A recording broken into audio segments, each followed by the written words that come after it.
Dear students, मैं doctor पूर्णिमा दीक्षित। हम BSc second year में आज से अम्ल एवं क्षारक पढ़ेंगे। इससे पहले आपने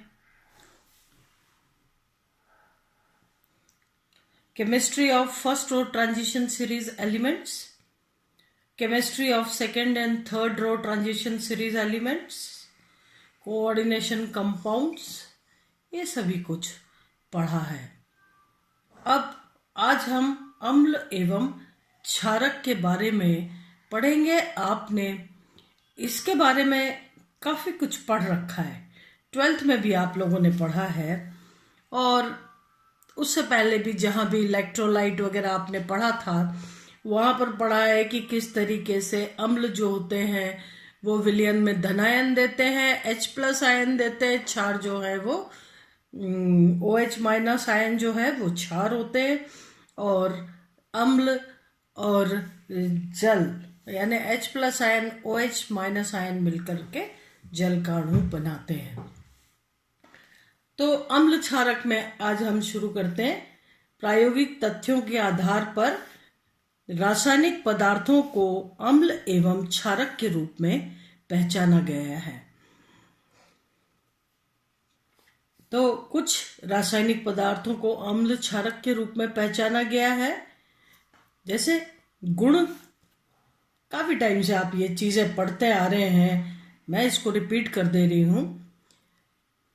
जो ये गुण प्रदर्शित करते हैं, कौन कौन से? नीले लिटमस को लाल करते हैं वो अम्ल होते हैं। इसे आप लोग लैब में भी देखते हैं कि किस तरीके से लिटमस पेपर को लाल करते हैं, वो अम्ल होते हैं। स्वाद में खट्टे होते हैं। आप बहुत अच्छी तरह अभी तक बार बार एसिड्स पढ़े हैं, है ना। आपको एसिडिटी होती है तो भी आप खट्टा स्वाद महसूस करते हैं या खट्टी डकार आ रही है तो हम मिल्क ऑफ मैग्नीशिया से इसको शांत करते हैं।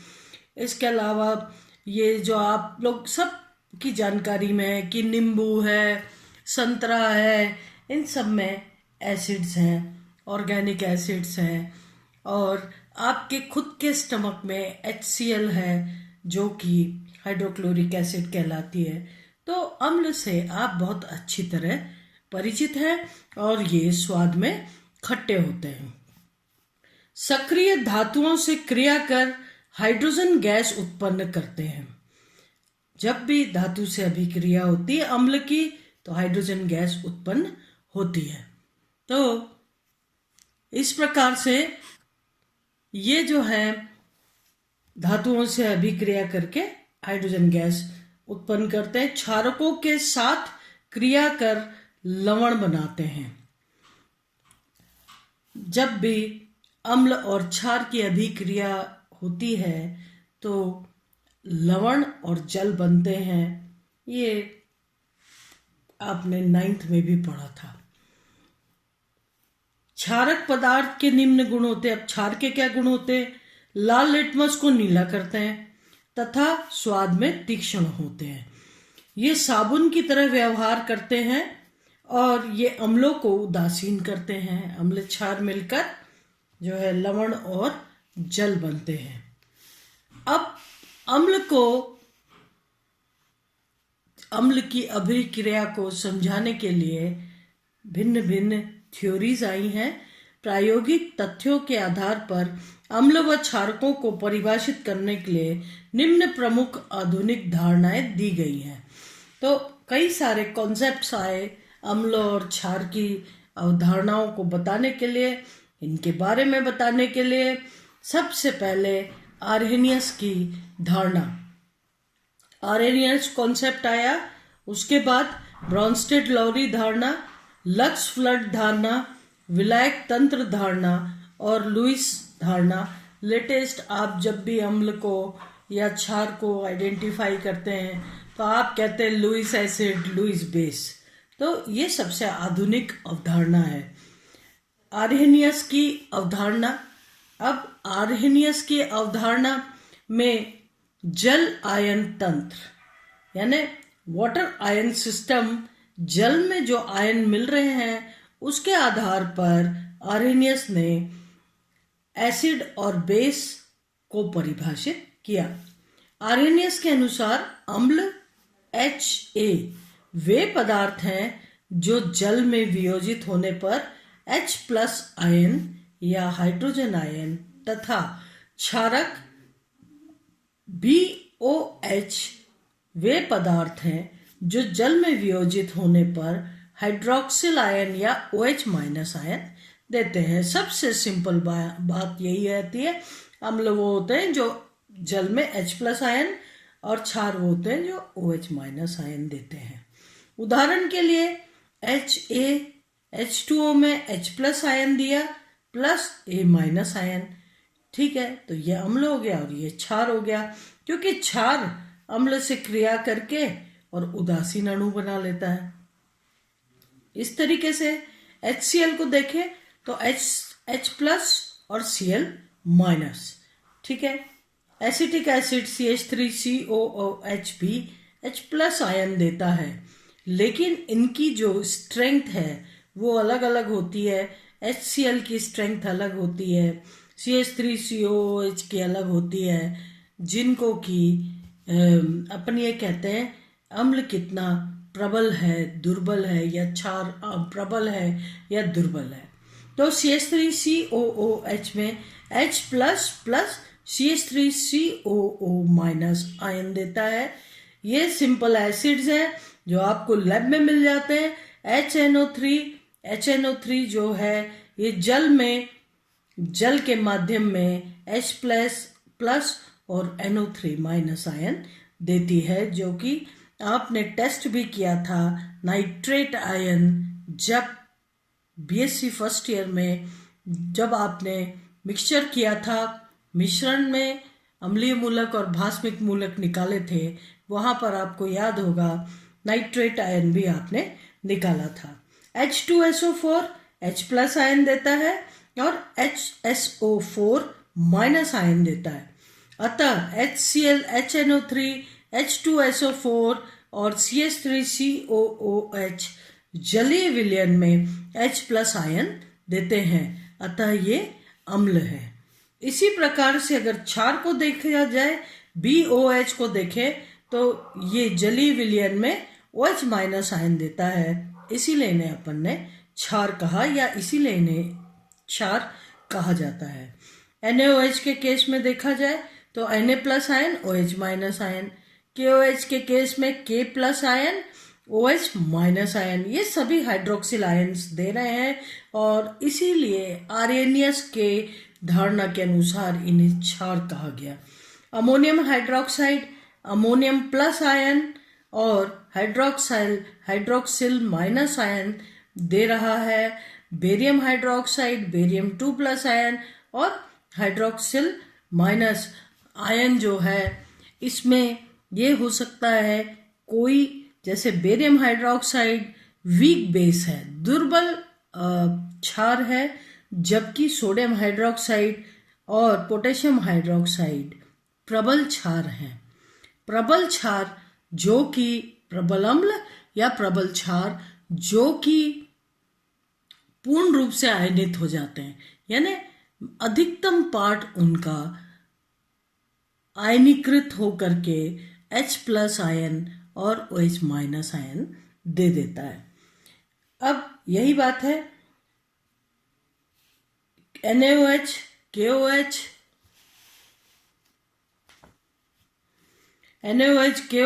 अमोनियम हाइड्रोक्साइड, बेरियम हाइड्रोक्साइड जलीय विलयन में OH माइनस आयन देते हैं, अतः ये क्षारक है। अम्ल जैसे HCl, H2SO4 व HNO3 आदि जल में पूर्ण रूप से आयनित होते हैं, अतः प्रबल अम्ल है। यही मैंने आपको कहा कि प्रबल अम्ल वो होते हैं जो पूर्ण रूप से आयनित होके जल में H प्लस आयन देते हैं। इसी तरीके से प्रबल क्षार हम उन्हें कहते हैं जो पूर्ण रूप से आयनित होकर के और क्षार देते हैं।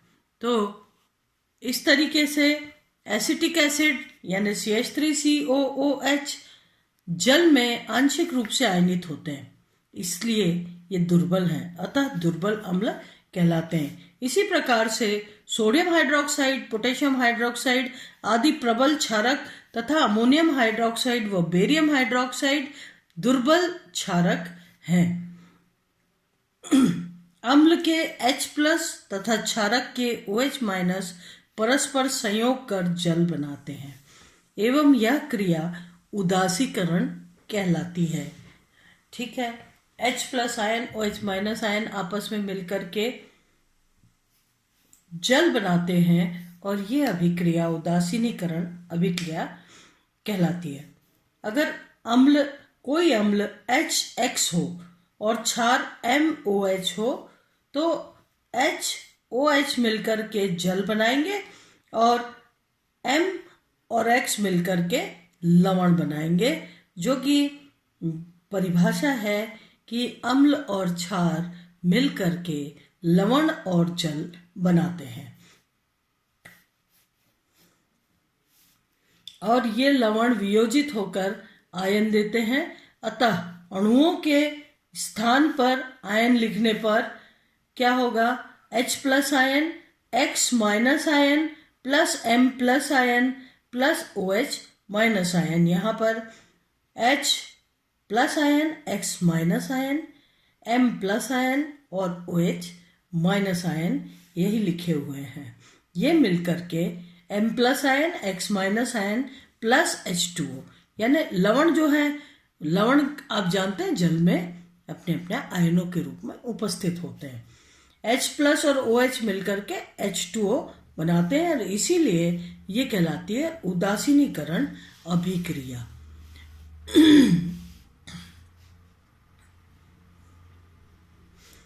अब यूटिलिटी, उपयोगिता को अगर देखा जाए कि इसको पढ़ने से आपको क्या समझ में आता है, क्या जानकारी मिलती है ना? तो हम यहाँ पर बात कर रहे हैं अम्ल व क्षार की, कि इनमें से कौन सा प्रबल है और कितने, क्या उनका आयनों की गणना कैसे करेंगे। इस धारणा के आधार पर किसी भी प्रबल अम्ल तथा प्रबल क्षारक की उदासीनीकरण ऊष्मा, हीट ऑफ न्यूट्रलाइजेशन का निश्चित होना स्पष्ट किया जा सकता है। निश्चित रूप से अगर प्रबल अम्ल और प्रबल क्षार मिल रहे हैं, अधिक ऊष्मा का उत्सर्जन होगा in comparative to weak acid and weak base. ठीक है। अम्ल के उत्प्रेरकीय गुणों, कैटालिटिक प्रॉपर्टीज को उनके H+ सांद्रता के आधार पर समझाया जा सकता है। यानी अगर कैटालिटिक या उत्प्रेरकी गुण जो हैं, H+ आयन किसी के लिए एसिटिक एसिड उत्प्रेरक के रूप में काम कर रहे हैं और कहीं पर जो है HCl काम कर रहे हैं। फर्क सिर्फ इतना है, HCl एक प्रबल अम्ल है जो कि जल में विलय होते ही अधिक मात्रा में H+ आयन देता है तुलना में एसिटिक एसिड के। अम्ल Ha तथा क्षारक BOH का सामर्थ्य को जलीय विलयन में इनके आयनन स्थिरांक के आधार पर समझा जा सकता है।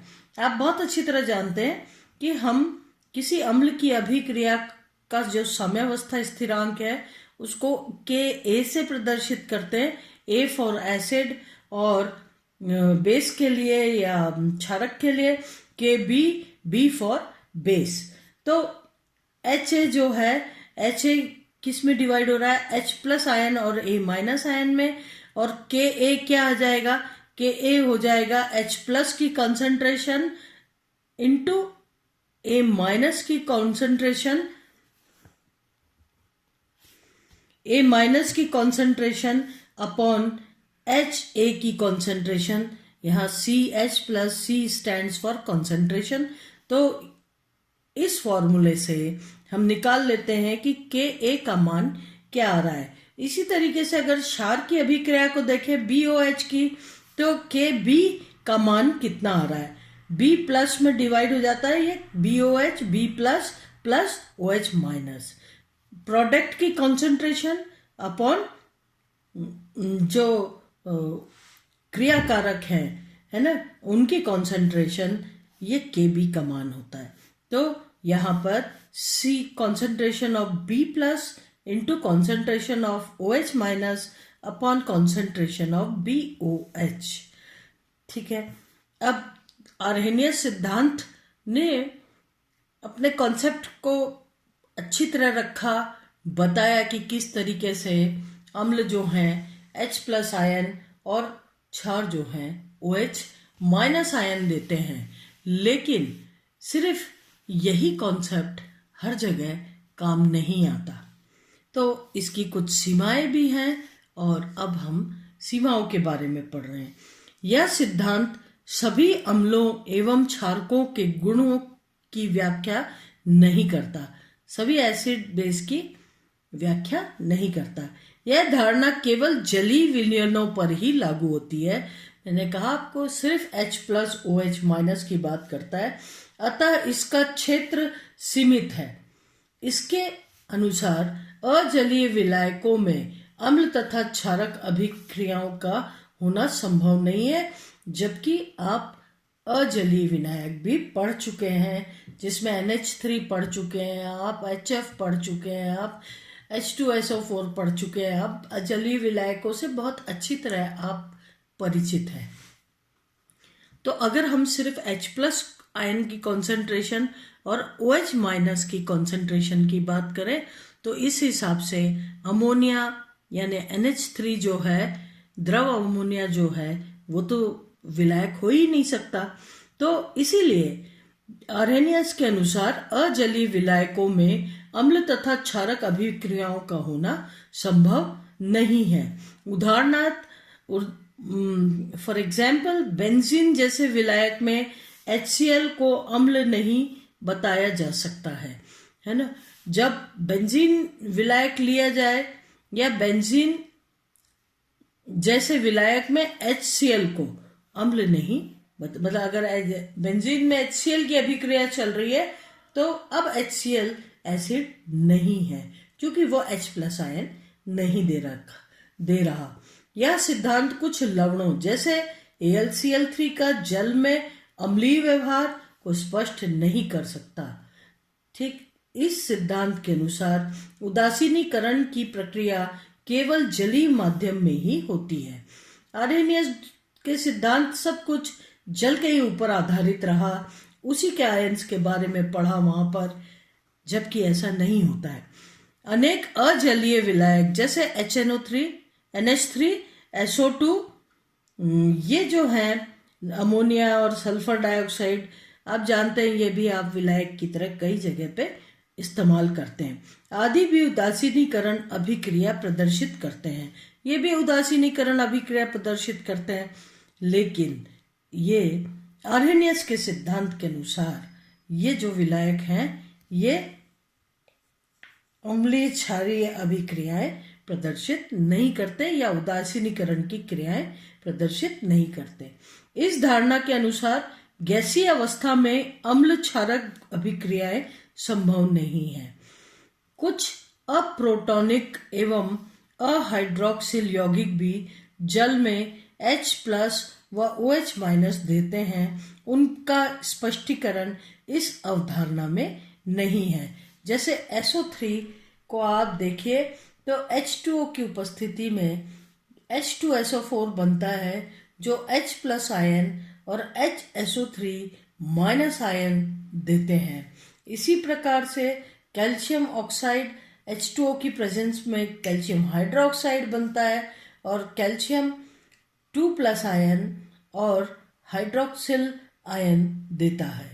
तो इस तरीके से ये जो है आर्हेनियस का सिद्धांत सिवाय जल के और कॉन्सेप्ट्स को नहीं मानता और यही इसकी सीमाएं हैं। जलीय विलयन में H प्लस आयन स्वतंत्र अवधारणा, जलीय विलयन में H प्लस आयन स्वतंत्र अवस्था में न रहकर जल योजित अवस्था यानी H3O प्लस में रहता है, क्योंकि यह एक छोटा आयन है जिस पर आवेश घनत्व बहुत अधिक है। यह H2O के ऋणावेशित ऑक्सीजन के साथ स्थायी बंध बना लेता है। H+ आयन जब भी जल में रहता है तो ये जल के ऑक्सीजन के साथ जुड़ करके H3O+ आयन बनाता है और 256 किलो कैलोरीज जो है ऊर्जा निकलती है। इस प्रकार संशोधित आर्हेनियस सिद्धांत के अनुसार अम्ल वे पदार्थ हैं जो जल में घुलकर H3O+ आयन देते हैं। आर्हेनियस ने अपना दोबारा से कॉन्सेप्ट को जो है मॉडिफाई किया कि जो अब ये समझ में आया कि जल में आयन H+ के रूप में नहीं होकर के H3O+ आयन के रूप में रहते हैं, और इसलिए उन्होंने ये संशोधन किया कि अम्ल वे पदार्थ हैं जो जल में घुलकर H3O+ आयन देते हैं तथा उदासीनीकरण अभिक्रिया में हाइड्रोनियम आयन तथा हाइड्रोक्सिल आयन परस्पर संयुक्त होकर जल का निर्माण करते हैं। आप देखिए यहाँ पर HCl और H2O, H3O+ प्लस Cl-, यह अम्लीय माध्यम है। सोडियम हाइड्रोक्साइड जो कि क्षार है, H2O की उपस्थिति में Na+ और OH- क्षारीय क्षार जो की तरीके से वर्क कर रहा है। अब H3O+ OH- मिल करके H2O बना रहा है। यहाँ पर H+ आयन जो है H3O+ आयन के रूप में उपस्थित है, जो कि OH- से अभिक्रिया करके 2 H2O के अणु बना रहा है, उदासीनीकरण अभिक्रिया प्रस्तुत कर रहा है। ये जो है हमने पढ़ा आर्हेनियस सिद्धांत, अम्ल क्षार का आर्हेनियस सिद्धांत। अब ब्रोंस्टेड-लॉरी सिद्धांत जो है हम नेक्स्ट लेक्चर में पढ़ेंगे। मैं डॉक्टर पूर्णिमा दीक्षित, आप सभी को धन्यवाद।